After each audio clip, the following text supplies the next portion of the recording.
নারীর কারণে তার বাবা দুজকের মধ্যে যাবে। বলে হুজুর কেন? আল্লাহর নবী ঘোষণা করতেছে, কোন বাবা তার মাইয়াটারে জন্ম দিল কিন্তু মাইয়াটা বাবার কথা শোনে না, মাইয়াটাকে পর্দা করায় নাই, মাইয়াটাকে শৃঙ্খলাবদ্ধ বানায় নাই, মাইয়াটাকে সুন্দরভাবে মানুষ করে নাই, ওই মাইয়া বেপর্দাভাবে চলাফেরা করার কারণে তখন ওই মাইয়াটার জন্য তার বাবা দুজকে যাবে। ইয়া রাসূলুল্লাহ কেন? আল্লাহর নবী বলে একটা মেয়ে মানুষকে যদি 40 জন বেড়া মানুষ দেখে, কয়জন? 40 জন বেড়া মানুষ দেখে, তাহলে ওই মাইয়াটা দাইয়ুস হয়ে যায়। জান্নাতের গেটের মধ্যে লেখা থাকবে আদ-দাইয়ুসু লা ইয়াদখুলুল জান্নাহ, দাইয়ুস কোনোদিন জান্নাতে প্রবেশ করবে না। তখন ওই মেয়েটা যখন দুজকে যাবে, মেয়েটা বলবে আমার আব্বা আমারে পর্দা করায় নাই, এই জন্য আমি মাইয়া আমার আব্বারে নিয়ে দুজকে যাব। আল্লাহ তুমি সারা কে আছে বান্দা, তুমি যদি মাফ না করো যাইব আমরা কারো দারে। দয়া কইরা দয়া করেন দান, বলেন দয়া কইরা দয়া করেন দান। আল্লাহ পরওয়ার গুনাহ খাতা মাফ করো আমার, বলেন গুনাহ খাতা। আল্লাহ পরওয়ার গুনাহ খাতা মাফ করো আমার। তোমার যত বান্দা আছে নারী বলো পুরুষ বলো, ইবাদত করে যে তোমার আল্লাহ, ইবাদত করে যে তোমার। আরে নারী পুরুষ বান্দা যত তুমি আল্লাহ ক্ষমা করো দয়া কইরা, ক্ষমা করেন দান, বলেন দয়া কইরা ক্ষমা করেন দান। আল্লাহ পরওয়ার গুনাহ খাতা মাফ করো আমার, বলেন গুনাহ খাতা মার। আল্লাহ পরওয়ার গুনাহ খাতা মাফ করো বাদান। আমার গভীর মনোযোগ অন্তরের কান লাগাইয়া শুনবেন। আমি বলছিলাম আল্লাহ বলে ডাক দেওয়ার জন্য, দেখলাম একজন জোরে বলে আরেকজন আস্তে বলে, আরেকজন একজনের জবানের দিকে তাকায়া থাকে। না রে মুসলমান, আমার আল্লাহ তাআলা জানায়া দেয় জগতের বান্দার দলের আরে ওয়াশকুরু নি'মাতাল্লাহি আলাইহিম ইন কুনতুম ইয়াহু তা'বুদুন। আল্লাহ কয় বান্দা তোমরা আমি আল্লাহর নিয়ামতের শুকরিয়া আদায় করো যদি তোমরা আমি আল্লাহর ইবাদত করো। আপনারা বলেন আমরা সবাই ইবাদত করি কার? আল্লাহ। নামাজ পড়ি কার জন্য? আল্লাহ। রোজা রাখি কার জন্য? আল্লাহ। হজ যাকাত দান সদকা সব ইবাদত করি কার জন্য? ভাইরা বাবারা বন্ধুরা আমার, আমার আল্লাহ কয় বান্দা তোমরা আমি আল্লাহর নিয়ামতের শুকরিয়া আদায় করো যদি তোমরা আমি আল্লাহ তাআলার ইবাদত করো। আমরা যেহেতু নামাজ রোজা হজ যাকাত যত রকমের ইবাদত সবকিছু আমার আল্লাহর জন্য করি। আল্লাহ কয় বান্দা তাইলে তোমরা আমি আল্লাহর নিয়ামতের বেশি বেশি করে প্রশংসা করো। মুসলমান আমার বড় বহুলার বাবারা দুনিয়ার জমিনের মধ্যে কামাই করেন বরকত নাই, টাকা পয়সার মধ্যে বরকত নাই, রোগ বালা মুসিবত ছাড়ে না, দুনিয়ার জমিনের মধ্যে অভাব অনটন আপনার যায় না। আল্লাহ কয় বান্দা এমন ভাবে আমি আল্লাহর প্রশংসা করবা, আমি আল্লাহ তাআলা তোমার অভাব দূর কইরা তোমার ডাকের মধ্যে সাড়া প্রদান করব। আল্লাহ কয় বান্দা এমন ভাবে আমি আল্লাহর স্মরণ করবা, আমি তোমার রোগ থেকে মুক্তি দিয়ে তোমার ডাকে সাড়া দিব। আল্লাহ কয় বান্দা এমন ভাবে আমার স্মরণ করবা, আমি আল্লাহ তাআলা তুমি বান্দারে দুনিয়ার বিপদ আপদ থেকে মুক্ত করে তোমার ডাকে সাড়া দিব। আল্লামা জালালউদ্দিন মুহল্লি রাহমাতুল্লাহ আলাইহি বলতেছেন ও জগতের বান্দার দলেরা যদি তোমরা আমার আল্লাহ তাআলার অসংখ্য পরিমাণ রহমত এবং বরকত হাসিল করতে চাও তাহলে তোমরা আমার আল্লাহ তাআলার বেশি বেশি করে প্রশংসা করো। এবার জালালউদ্দিন মুহল্লি বলে আমি আমার নবীজির জবান মোবারকের একটা কথাকে নকল করে বললাম, জগতের মানুষ যদি তোমরা আমার আল্লাহ তাআলার এমন প্রশংসা এমন ইবাদত করো আমার আল্লাহ তাআলা তুমি বান্দাটাকে আল্লাহ তাআলার নিয়ামত দিয়া ভরপুর করে দিবে। সাহাবায়ে কেরাম আমার নবীরে প্রশ্ন করি ইয়া রাসূলুল্লাহ ইয়া হাবিবাল্লাহ নবী গো আপনার কাছে জানতে চাই, আপনি বলেন না আল্লাহ তাআলার প্রশংসা কেমনে করব? আমার নবী কয় আল্লাহ তাআলার ইবাদতের মাধ্যমে, আল্লাহ তাআলার কোরআনের তেলাওয়াতের মাধ্যমে আমার আল্লাহ তাআলার ইবাদত প্রশংসা আদায় হয়ে যায়। আসেন বাবারা, ওই আল্লাহ তাআলার খুশির জন্য আমরা মুহাব্বতে আল্লাহ তাআলার একটু কোরআনুল কারীমের তেলাওয়াত করি। ফি শান হাবিবিনা জগত পাগল কাবার জন্য, কাবা পাগল মাবুদের মাবুদ পাগল দয়াল নবীজির নবীজি পাগল উম্মতের আল্লাহুম্মা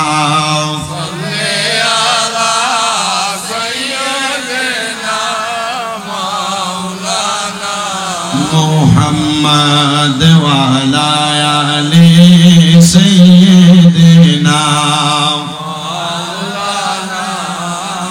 ওগো আল্লাহর হাবিবুল্লাহ, আপনার নাহি তুলনা, আপনার নূরের পরশ লেগে ইয়াসরিব হইল মদিনায়। আল্লাহুম্মা সাইয়্যিদিনা মাওলানা মুহাম্মদ ওয়ালা আলি সাইয়্যিদিনা লা ইলাহা ইল্লাল্লাহ লা ইলাহা আল্লাহ আদম হাওয়া বানাইলা, কন্যা বেহেশতের মাঝে রাখিলা। বলেন আদম হাওয়া বানাইলা, আল্লাহ বেহেশতের মাঝে রাখিলা। আবার হিকমতে গন তুমি খাওয়াইয়া, হিকমতে গন দুনিয়াতে পাঠাইলা। লা ইলাহা ইল্লাল্লাহ লা ইলাহা ইল্লাল্লাহ লা ইলাহা।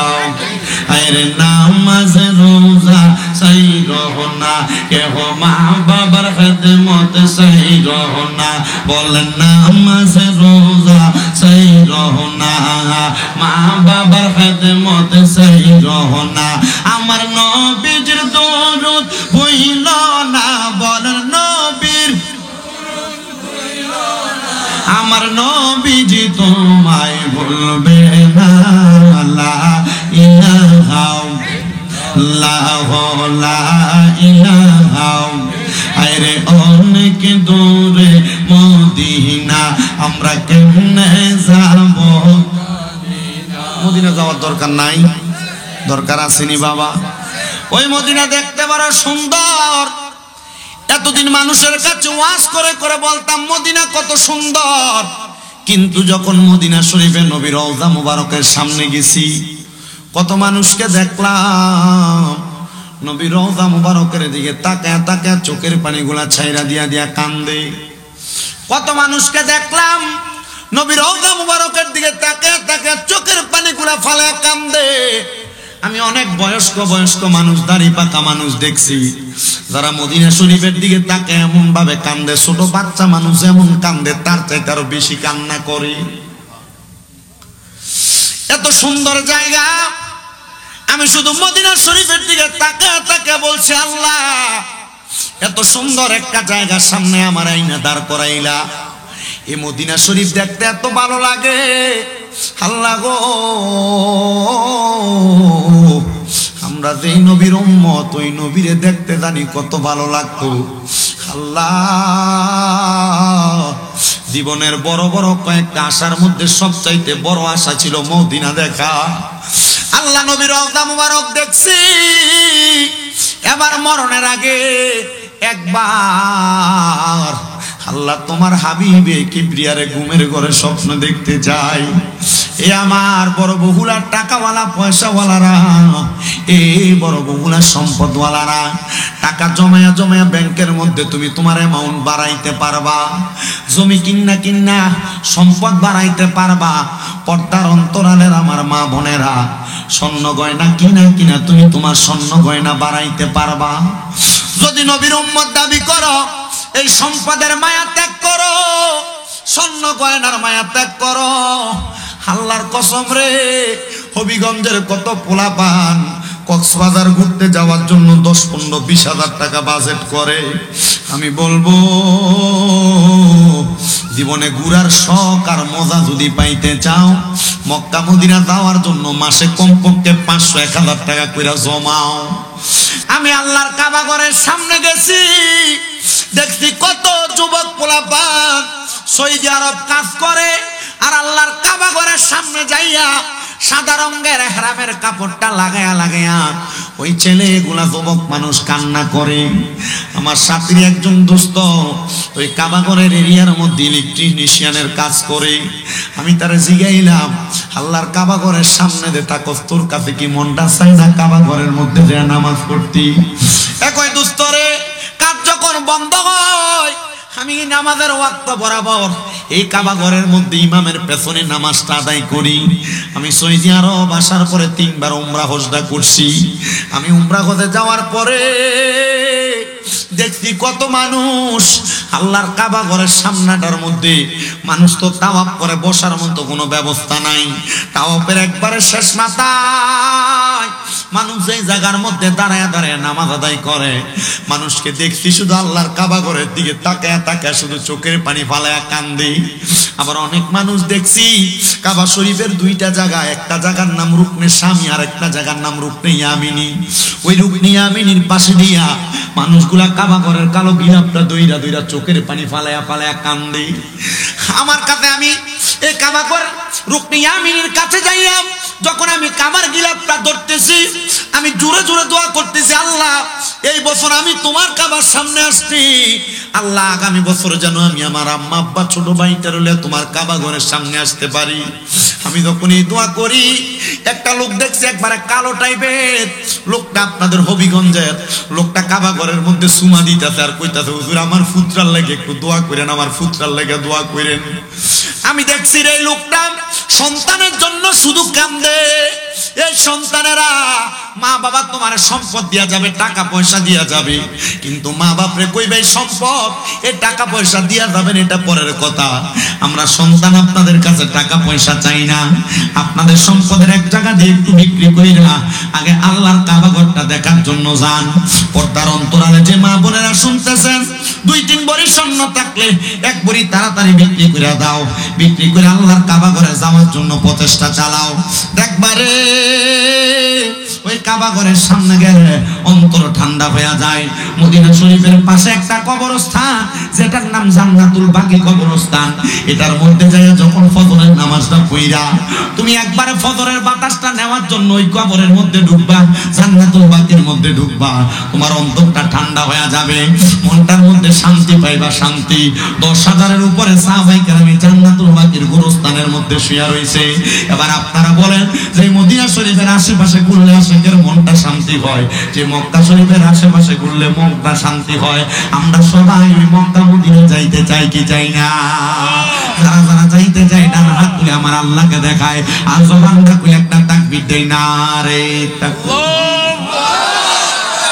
আওয়াজ মক্কা মদিনা যাবেন, মুহাব্বতে একটা আওয়াজ দেন, না রে তাকবীর, নারে রিসালাত, নারে গাউসিয়া, বহুলা কোটা ইসলামী সুন্নি যুব সংগঠন, জোরে বলেন মারহাবা।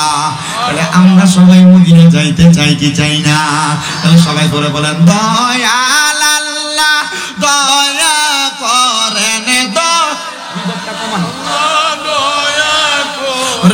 নসিবি করেন মদিনা, লা ইলাহা ইল্লাল্লাহ, লা ইলাহা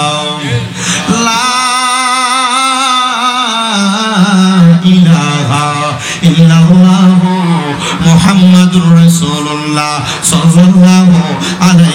সাল্লাম। হে আমার বড় বহুলা এবং আশেপাশে এলাকা থেকে আগন্তুক আমার মুসল্লি ভাই বাবারা, বন্ধুরা, যারা আপনারা জান্নাতের বাগান মাহফিলের মধ্যে বৈশা গেলেন, আল্লাহ তাআলার কাছে জীবনের গুনাহগুলা মাফ করানোর জন্য আজকের জান্নাতের বাগানের মধ্যে বৈশা আমার আল্লাহ তাআলার একটু মুহাব্বতের সাথে স্মরণ করবেন, যেন আমার আল্লাহ আপনার জীবনের গুনাহগুলা মাফ কইরা দেয়। এখানে অনেক দাড়ি পাকা বয়স্ক বাবারা আছেন, আপনাদের জীবনের গুনাহ আপনার সন্তান দেখলে বাপ বলে পরিচয় দিত না।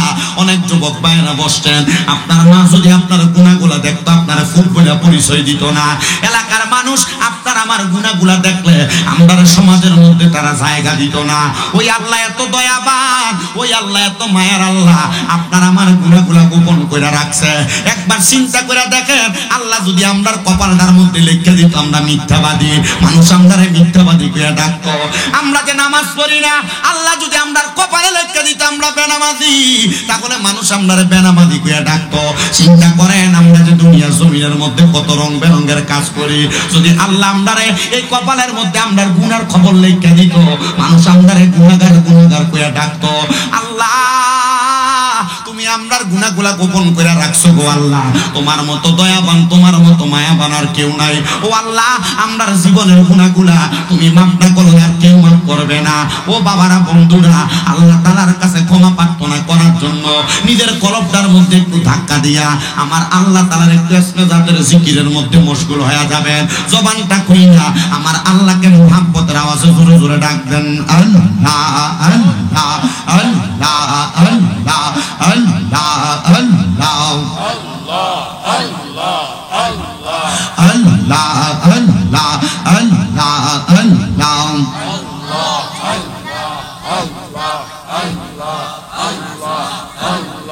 আল্লাহ আল্লাহ আল্লাহ দয়াল নবী বিনে ওয়া ফল বলতে কে নাই জগতে মারহাবা। আল্লাহ আল্লাহ দয়াল নবী বিনে ওয়া ফল বলতে কে নাই জগতে মারহাবা। আল্লাহ আল্লাহ বেবে দেখি সব বিদেশি, বেবে দেখি সব বিদেশি, মিশে মায়ার জগতে আপন বলতে কে নাই জগতে মারহাবা।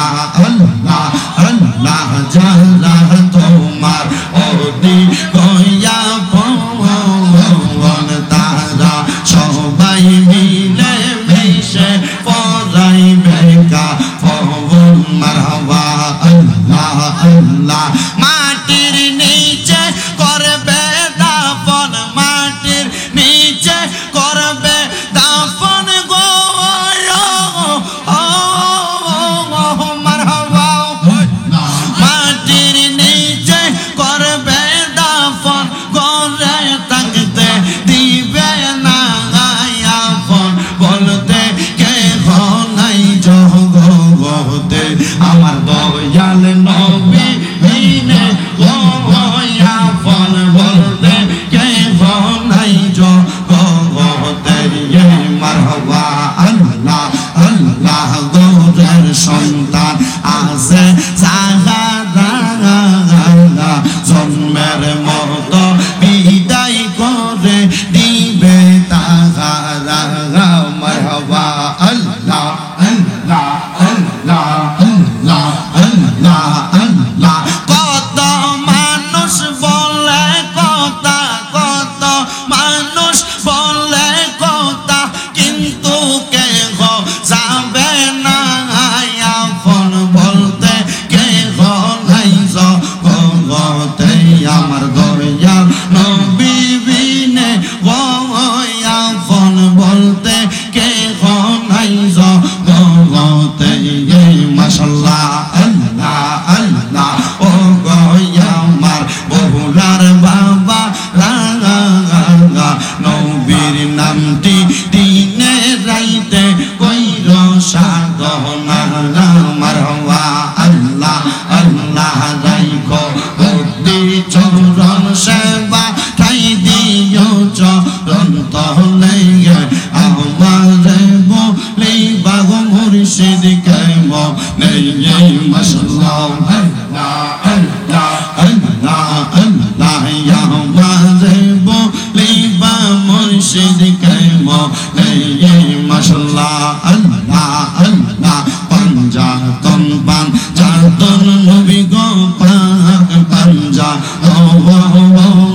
ও গো নবীজি পাক পাঞ্জা তওয়ান মারহাবা আল্লাহ আল্লাহ হযরত আলী মা ফাতেমা হযরত আলী মা ফাতেমা হাসান হোসেন দওয়ান ও গো নবীজি পাক পাঞ্জা তওয়ান মাশাআল্লাহ আল্লাহ আল্লাহ আল্লাহ আল্লাহ পাঞ্জা তওনের প্রেমের মালা যে করছে সাদওয়ান পাঞ্জা তওনের নামের মালা যে করছে সাদওয়ান বয় নাই তাহার দুই জাহানে বয় নাই মরণে গে হায়রে বয় নাই তাহার কোন জাহানে বয় নাই মরণে গে নবী পাক পাঞ্জা তওয়ান পাঞ্জা তন নবী গো পাক পাঞ্জা তওয়ান মাশাআল্লাহ আল্লাহ আল্লাহ দয়াল মুর্শিদ আমায় তুমি লইয়া যাইও মদিনায় প্রাণের মুর্শিদ তোমার যদি দয়া হয় মারহাবা আল্লাহ আল্লাহ আল্লাহ আল্লাহ আল্লাহ আল্লাহ আল্লাহ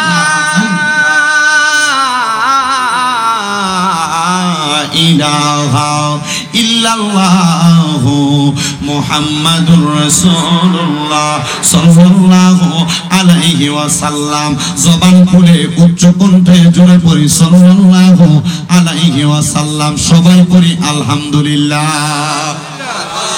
মুআজ্জাজ সদরে মুহতারাম আজকে এই হবিগঞ্জ জেলার অন্তর্গত বড় বহুরা আলা হযরত মাদ্রাসা ময়দানে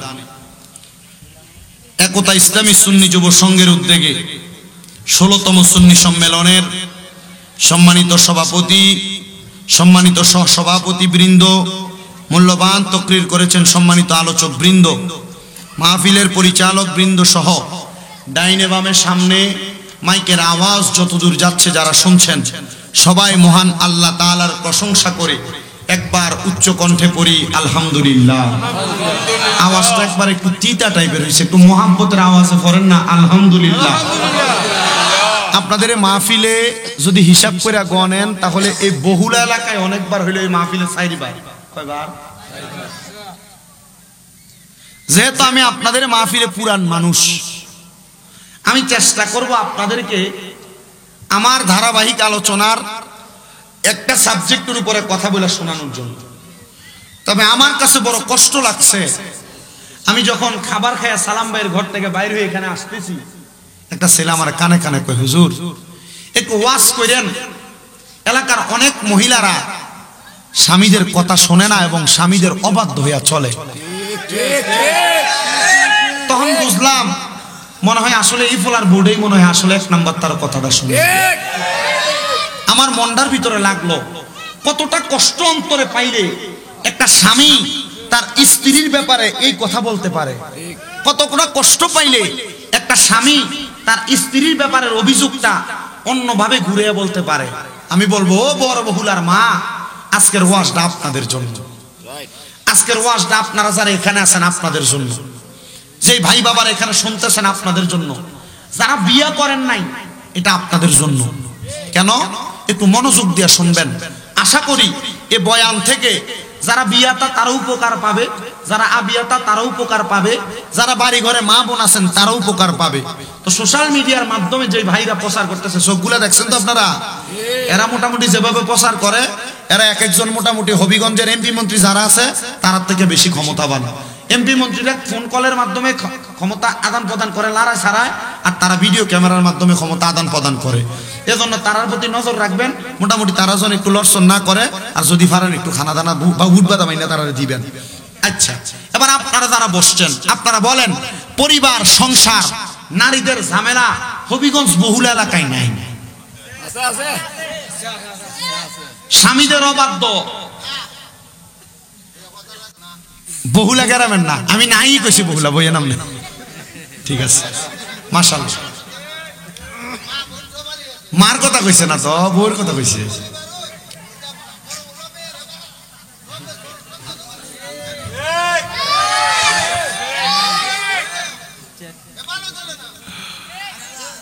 মনোযোগ দিবেন আপনারা। বুঝার মতো বুঝে যদি, সিজার মতো সিজে যদি, তাহলে সিদ্ধ হইলে এটারে কয় সিদ্ধ কচু। বোঝার মতো বোঝে যেই ব্যক্তি তারে কয় মহাজ্ঞানী, মহাবুঝনেওয়ালা ব্যক্তি। শুনেন মনোযোগ দিয়া, পারিবারিক অশান্তি হবে এটা শুধু বর্তমান জামানার ওলামায়ে কেরামের কথা না। পারিবারিক অশান্তি তৈরি হবে এই কথা আখিরি জামানার পয়গম্বর নবী মুহাম্মদ মুস্তাফা আহমদ মুস্তাফা সাল্লাল্লাহু আলাইহি ওয়াসাল্লাম নবীর কথা। কেন এই কথাটা একটু মনোযোগ দিবেন।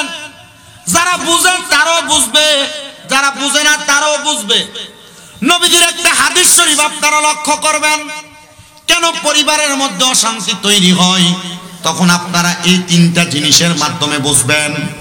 আমি একটা জিনিস যাচাই বাছাই করে বুঝলাম, পরিবারের মধ্যে মেয়েরা বিয়ের পরে পরিবারে অশান্তি তৈরি করে তিনটা কারণে। জবান বন্ধ নাই, জোরে বলেন মেয়েরা অশান্তি তৈরি করে কয় কারণে? মা বোন যারা পর্দার অন্তরালে শুনতেছেন, দুইটা কারণ যদি ওই মা বোনের ভালো লাগবে, কিন্তু একটা কারণ আমার মা বোনদের তত ভালো লাগবে না। আমি আপনাদেরকে পুঙ্খানুপুঙ্খানু বোঝানোর চেষ্টা করতেছি। এক নাম্বার কারণ, একটা মহিলা সংসারের মধ্যে অশান্তি তৈরি করে তখন যখন তার স্বামী তার চোখের সামনে অন্য কোনো নারীর প্রশংসা করে, যখন তার স্বামী অন্য কোনো নারীকে নিয়ে তার চোখের সামনে কথা বলে, যখন তার স্বামী মোবাইল বলেন বিভিন্ন আদান প্রদানের মাধ্যমে বলেন অন্য কোনো নারীদের সঙ্গে অপসম্পর্ক তৈরি করে, এটার কারণে একটা মহিলা তার পরিবারের মধ্যে অশান্তি তৈরি করে।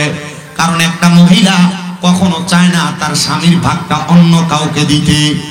একটা মহিলা কখনো চায় না তার স্বামীর ভাগটা অন্য কোনো মানুষের সঙ্গে অংশীদার করতে। এজন্য মহিলারা চায় না তার স্বামীটা অন্য কোনো নারীর সঙ্গে কথা বলুক। দেখবেন মনোযোগ দিয়ে শুনলে এই আলোচনার দ্বারা আপনি অনেক উপকৃত হবেন। কিন্তু আপনার বউ আপনারে কেমনে ভালোবাসবে, কেমনে মোহাব্বত করবে, আপনার বউ আপনার সঙ্গে কেমনে সুসম্পর্ক রাখবে। আপনি আপনার স্ত্রীর কাছে যখন যান, আপনার মুখের মধ্যে সিগারেট আর বিড়ির দুর্গন্ধ, বউ যে আপনার লাঠি দিয়ে খাট থেকে ফালায় দেন, এটা আপনার সৌভাগ্য।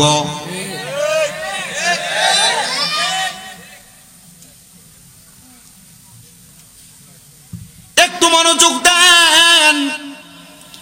একটা স্ত্রী চায় তার স্বামীটা ভালো থাকুক, সুন্দর ব্যবহার করুক, সুন্দরভাবে চলুক।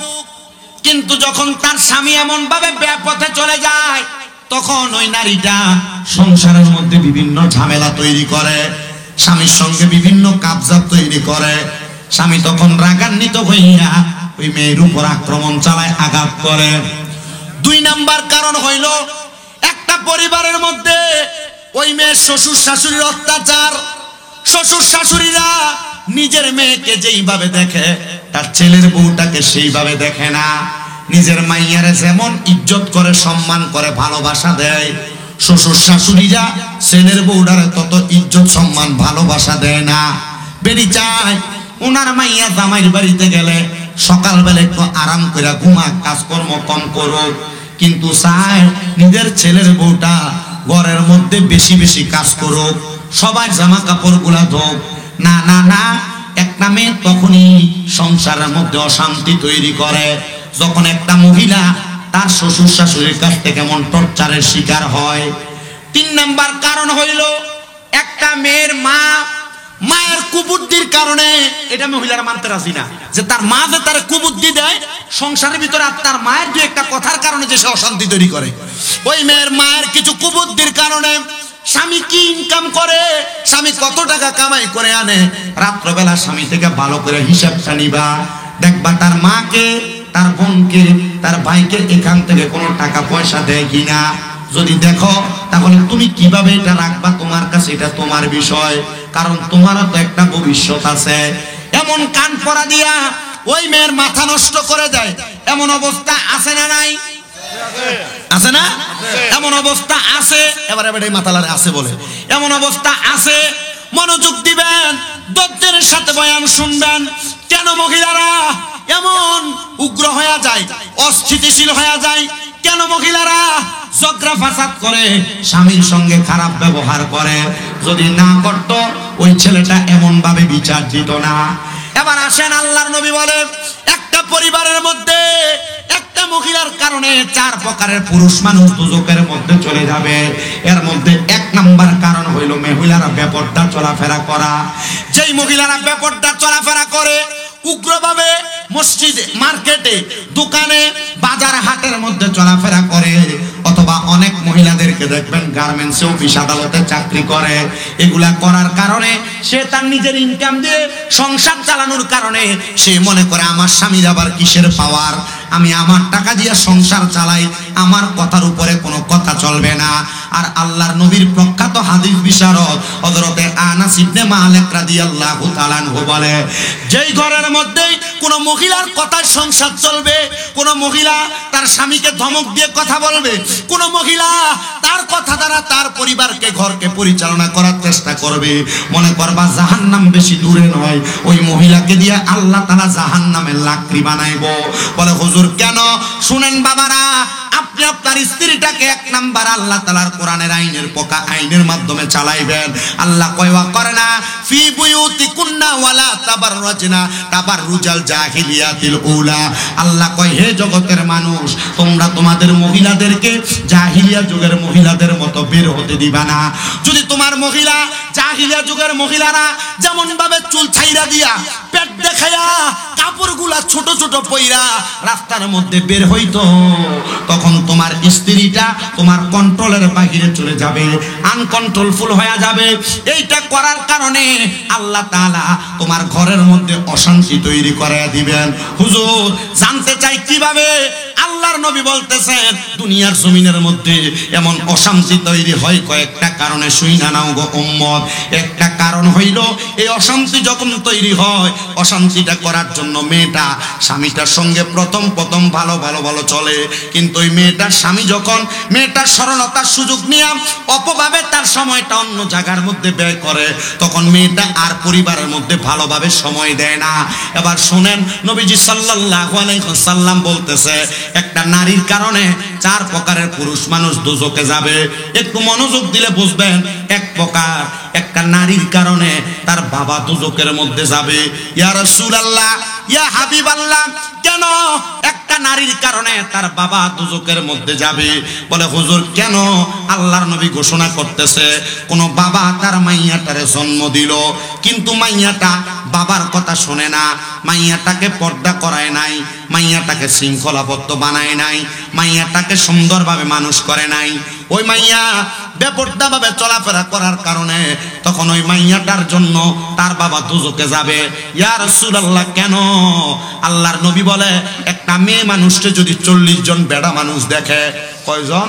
40 জন বেড়া মানুষ দেখে, তাহলে ওই মাইয়াটা দাইয়ুস হয়ে যায়। জান্নাতের গেটের মধ্যে লেখা থাকবে, আদ-দাইয়ুসু লা ইয়াদখুলুল জান্নাহ, দাইয়ুস কোনোদিন জান্নাতে প্রবেশ করবে না। তখন ওই মেয়েটা যখন দোজখে যাবে, মেয়েটা বলবে, আমার আব্বা আমারে পর্দা করায় নাই, এজন্য আমি মাইয়া আমার আব্বারে নিয়ে দোজখে যাব। 2 নাম্বার, একটা মেয়ের কারণে তার ভাই দোজখে যাবে। আপনাদের যাদের বোন আছে, আপনারা মনোযোগ দিয়া শোনেন মুসলমান, আপনার বোনকে যদি আপনারা পর্দা না করান, আপনি পর্দা করাইবেন দূরের কথা, আপনার মোটর সাইকেলের পেছনে করে লইয়া আপনি আপনার বোনকে ঘুরান, আপনার বোন চুল ছাইরা দিয়া স্কুলে যায়, আপনার বোন এলাকার কারোর বিয়ার মধ্যে যায় কাপড় পরা নাচে, না না না, এমন বেপরদা আপনি আপনার বোনকে করানোর কারণে মাইয়া সাক্ষী দিব, আল্লাহ আমার ভাইটা আমারে পর্দা করায় নাই, এজন্য আমি মাইয়া বেপরদা, আমি একা যাব না, আমার ভাইকে নিয়ে দোজখে যাব। 3 নাম্বার, এখানে আপনারা যারা আছেন, আপনারা কোনো না কোনো মহিলার স্বামী আছেন, এই স্বামী যারা আছেন, আপনারা আপনাদের বউদের কারণে দোজখে যাবেন। এটার 1 নাম্বার কারণ হইল আপনার বউটা পর্দা না করা, আপনার স্ত্রী পর্দা না করা, এই বেপরদা চলাফেরা করার কারণে আপনার স্ত্রীটা আল্লাহ তাআলার কাছে সাক্ষী দিবে, আল্লাহ আমার স্বামী আমারে পর্দা করায় নাই, আমার স্বামীটা আমাকে বেপরদা ঘুরাইছে, আল্লাহ আমার স্বামীটার জন্য আমি ভালোভাবে পর্দা করতে পারি নাই, তখন বলবে আমার স্বামীকে ছাড়া আমি দোজখে যাব না, তখন আপনার বউ আপনার নিয়ে দোজখে যাবে। এবার মুসলমান এখানে আমরা যারা আছি কোন না কোন মায়ের সন্তান, আপনি আপনার মায়ের কারণে দোজখে যাবেন। বলে হুজুর কারণ কি? আপনার মাকে আপনি পর্দা করান না, আপনার মাকে আপনি বেপর্দা রাখেন, আপনার মা এলাকার বিভিন্ন পুরুষের সামনে যায় ঘুরে, আপনার মা মুখটা ঢাকনা না দিয়া কেমন জানি এলোমেলো জামা কাপড় পইরা রাস্তার মধ্যে ঘোরাফেরা করে। আল্লাহর কসম আপনি যদি আপনার মারে পর্দা না করান তাহলে আপনি আপনার মায়ের কারণে দোজখের মধ্যে যাবেন। তো আসেন কোন কথায় ছিলাম, কথা হচ্ছে মহিলারা সংসারে অশান্তি তৈরি করে। অশান্তির কারণ হইল, এক নাম্বার কারণ আপনার স্ত্রী সর্বপ্রথম ইসলামিক শিক্ষায় শিক্ষিত না হওয়া। যদি ইসলামিক শিক্ষায় শিক্ষিত হইতো ওই স্ত্রী কখনো স্বামীর সঙ্গে গলা লাড়া দিয়ে কথা বলতো না, উঁচু গলায় কথা বলতো না। হে আমার বড় বহুল এলাকার পর্দার অন্তরালের মা বোনেরা, আপনারা যারা স্বামীর সঙ্গে উঁচা গলায় কথা বলেন, শ্বশুর শাশুড়িকে ধমক দিয়ে কথা বলেন, এ সোশ্যাল মিডিয়ার মাধ্যমে দেখনেওয়ালা দেশ বিদেশের ভাই বাবারা, মা বোনেরা, আপনারা মনোযোগ দিয়ে শুনবেন গো আমার মা বোনেরা। আপনারা যদি আপনাদের স্বামীর সঙ্গে, আপনাদের স্বামীর সঙ্গে, শ্বশুর শাশুড়ির সঙ্গে, পরিবারের কারোর সঙ্গে ধমক দিয়ে একটু অপব্যবহার করেন, আল্লাহর কসম এই সংসারিক অশান্তি তৈরি করার কারণে আল্লাহ তাআলা আপনাদের জন্য শাস্তি নির্ধারণ করেছে, আযাবুন শাদীদ, যন্ত্রণাদায়ক শাস্তি। এমন শাস্তি দিবে কোন মহিলা যদি তার স্বামীর ইনকাম কম হওয়ার কারণে ওই মহিলা তার কসমেটিক, তার জামা কাপড়, তার বিভিন্ন ভালো ভালো প্রসাধনীর জন্য জামাইকে প্রেসার ক্রিয়েট করে, আল্লাহর নবী রাহমাতুল লিল আলামিন নবী বলে ওই মহিলা জান্নাতি হুরদের সম্মাননা পাবে, ওই মহিলা জান্নাতি হুরদের সম্মান পাবে, ইজ্জত পাবে, যেই মহিলা তার স্বামীর প্রতি সদাচরণ করবে। বর্তমান জামানায় এমন অনেক মহিলা আছে জামাইকে তুই করে ব্যবহার করে, নাই?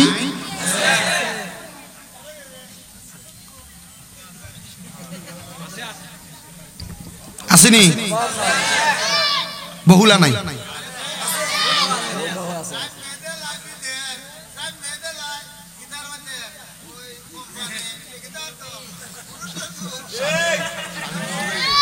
অন আছে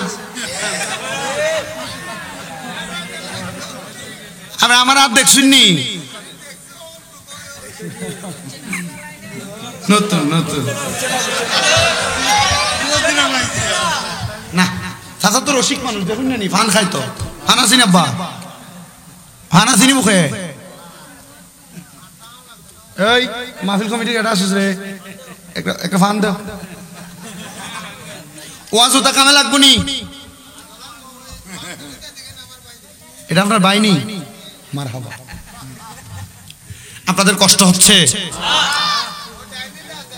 এটাও বাইনি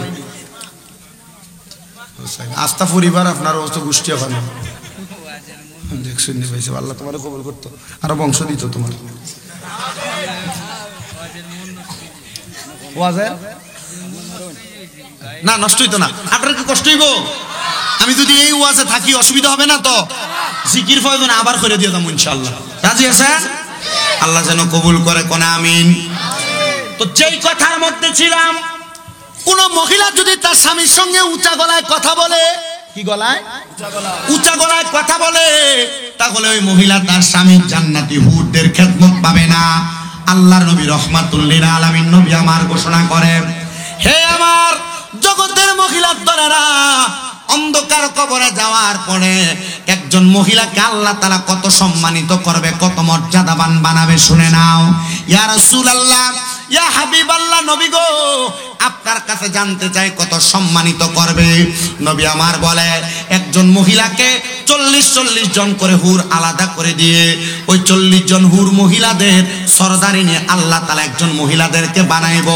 কিন্তু যেই মহিলা স্বামীর কথার উপর দিয়ে কথা বলে, যেই মহিলা পরিবারের উপর সর্দার দিন চালায়, যে মহিলা তার কথার দ্বারা মানুষকে আঘাত করে কথা বলে, ওই মহিলাদের ব্যাপারে আল্লাহ তাআলার কোরআনুল কারীম এবং রাসূলের হাদিস বলতেছে ওই মহিলারা আল্লাহর পক্ষ থেকে তারা লানত প্রাপ্ত, আল্লাহর পক্ষ থেকে তারা লানত প্রাপ্ত। এবার আসেন, আমাদের সমাজে অনেক মহিলা দেখা যায় যারা তাদের স্বামীদেরকে অভিশাপ দেয়। আল্লাহর গজব পড়ুক তোর উপরে। কথায় কথায় যদি একটু উলট পালট হয়ে যায়, সন্তানদেরকে অভিশাপ দেয়, এমন আছে না অনেক। আব্বা কথা বইল না, মোবাইল চালাও, সমস্যা নেই। কেমন নবী আমার বলে, আমি নবী যখন মেরাজের মধ্যে গেলাম, নবীর মেরাজ হইছে না, মেরাজের মধ্যে যাওয়ার পর আল্লাহ তাআলা আমি নবীকে দুইটা নিদর্শন দেখাইছেন। একটা হলো জান্নাত আর একটা হলো জাহান্নাম।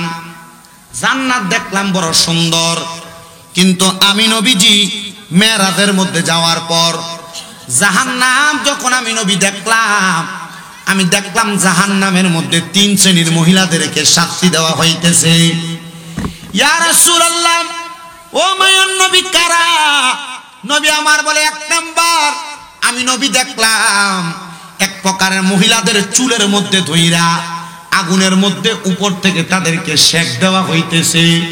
ইয়া রাসূলুল্লাহ, কোন জাতের মহিলা যাদেরকে চুলের মধ্যে ধইরা আগুনের মধ্যে সেক দেওয়া হইতেছে? নবী আমার বলতেছে, ওই মহিলা যে মহিলার মাথার চুলের খোপা বাঁধার সময় ওটের কুজের মতো তার চুলটাকে উঁচা করে বাঁধতো। আপনি তাকায় দেখেন, আপনার ছেলের বউ, আপনার মেয়ে, আপনার স্ত্রী, আপনার বোন এমন করে উঁচা করে চুল বাঁধে, তার মাথা যদিও কপাল সমান, কিন্তু তার চুলটাকে এমন উঁচা করে বাঁধে, এটা ওটের সুড়ি যেটাকে বলে আমাদের কুমিল্লার ভাষায়, ওটের কুজের মতো উঁচা করে বাঁধে। নবী বলে, ওই মেয়েদেরকে জাহান্নামের আগুনের মধ্যে সেক দেওয়া হচ্ছে। ইয়া রাসূলুল্লাহ,